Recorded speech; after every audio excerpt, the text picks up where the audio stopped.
புனித அந்தோணியாரை நோக்கி நவநாள் ஜெபம். புதுமைகள் பல புரிய அருள் பெற்ற புனித அந்தோணியாரே, எங்கள் விண்ணப்பங்களை ஏற்று எங்களுக்கு இறைவனின் அருளை பெற்றுத்தாரும்.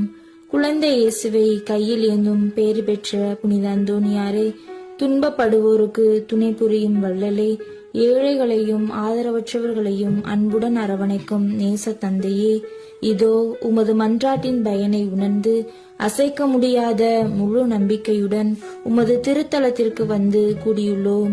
நீர் ஏந்தியுள்ள குழந்தை இயேசுவிடம் எங்களுக்காக பரிந்து பேசி எம் ஆன்மாவுக்கும் உடலுக்கும் வேண்டிய வரங்களை பெற்றுத்தாரும். இறையருளை ஏராளமாய் பெற்ற புனித அந்தோணியாரே, நாங்கள் உம் வாழ்வை பின்பற்றி எல்லாவற்றுக்கும் மேலாக இறைவனையே அன்பு செய்யவும் அவருக்காகவே வாழவும் எங்களுக்காக வேண்டிக் கொள்ளும். நாங்கள் அனைவரும் ஒருவரை